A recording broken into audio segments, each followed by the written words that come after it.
दोस्तों, जब हम इतिहास की बात करते हैं तो हमारे मन में सबसे पहले ताजमहल, अकबर महान और औरंगजेब जैसे मुगल शासक आते हैं। स्कूलों की किताबों में इतिहास को मुगलिया दृष्टिकोण से दिखाया गया है कि मुगल कितने महान थे, उनके शासनकाल में भारत कितना समृद्ध हुआ करता था और उन्होंने यहाँ कितने सुंदर सुंदर किले बनाए। कुछ चुनिंदा वामपंथी इतिहासकारों ने हमारे इतिहास को जिस तरह से लिखा, उसमें मुगलों के अत्याचारों का जिक्र ना के बराबर है। उन्होंने मुगलों को ऐसे प्रस्तुत किया मानो उन्होंने भारत को सभ्यता और संस्कृति दी हो, जबकि वास्तविकता में उन्होंने यहाँ की सभ्यता को मिटाने की पूरी कोशिश की। दुनिया में कोई ऐसा देश नहीं होगा जिसने आक्रमणकारियों का अपने स्कूल की किताबों में गुणगान किया हो। लेकिन क्या हम मुगलों के असली सच से वाकिफ हैं? क्या हमें वो इतिहास पढ़ाया गया है जो सच में घटित हुआ भी था, या फिर हमें एक बनावटी अधूरी तस्वीर दिखाई गई है? तो चलिए जानते हैं असली सच।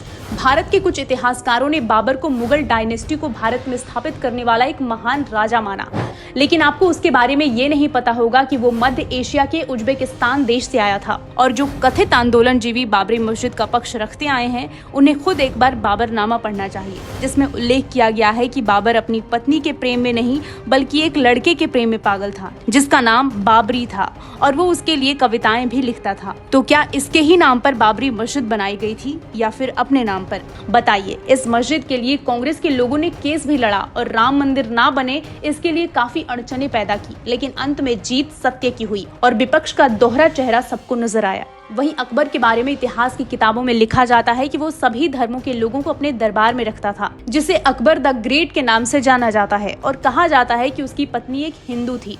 लेकिन ये कितने लोग जानते हैं कि द नेकेड मुगल्स किताब में लिखा है कि उसने हिंदुओं पर कई अत्याचार किए, हिंदू महिलाओं के साथ जोर जबरदस्ती की, जबरन धर्म परिवर्तन कराया और कई मंदिरों को ध्वस्त किया। लेकिन हमारे बॉलीवुड और किताबों में इसे एक धर्मनिरपेक्ष और उदार शासक के रूप में दिखाया गया है। और ये सब जानने के बावजूद कांग्रेस का ऑफिस आज भी अकबर रोड पे है। आपको याद होगा कि जब योगी जी ने इलाहाबाद का नाम बदलकर प्रयागराज कर दिया था तो विपक्ष ने काफी हल्ला मचाया था। लेकिन आपको ये जानकर हैरानी होगी कि अकबर ने ही प्रयागराज का नाम बदलकर इलाहाबाद किया था, बल्कि योगी जी ने इतिहास की गलती को सुधारा है।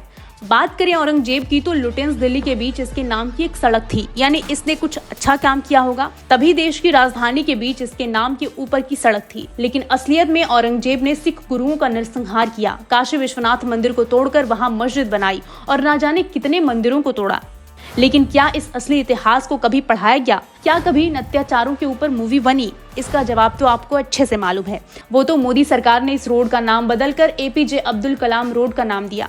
हमारे देश का ये दुर्भाग्य है कि मराठा रानियों की समाधि को संभाल के नहीं रखा जा सका और ना वहाँ उनसे कोई प्रेरणा लेने जाता है, बल्कि ओवैसी जैसे लोग औरंगजेब की मजार पे माथा टेकने चले जाते हैं।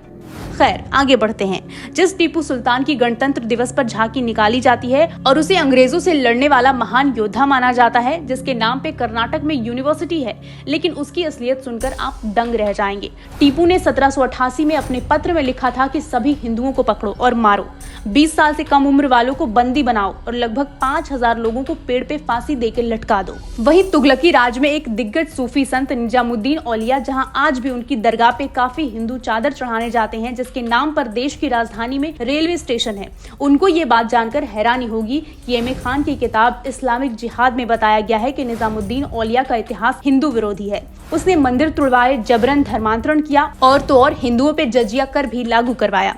यही नहीं, जगन्नाथपुरी मंदिर में मूर्तियों को तोड़ने में निजामुद्दीन ने सहयोग किया। बात करें कुतुब मीनार की तो काफी लोगों का ये मानना है कि वो दरअसल विष्णु स्तंभ है, और आक्रमणकारियों का ये रूप तो आपने पूरे देश में देखा होगा कि मंदिर तोड़े और उन जगहों पर मस्जिद बनाई गई। तो क्या ये असलियत में विष्णु स्तंभ तो नहीं? कम से कम हम ये सवाल तो पूछ ही सकते हैं।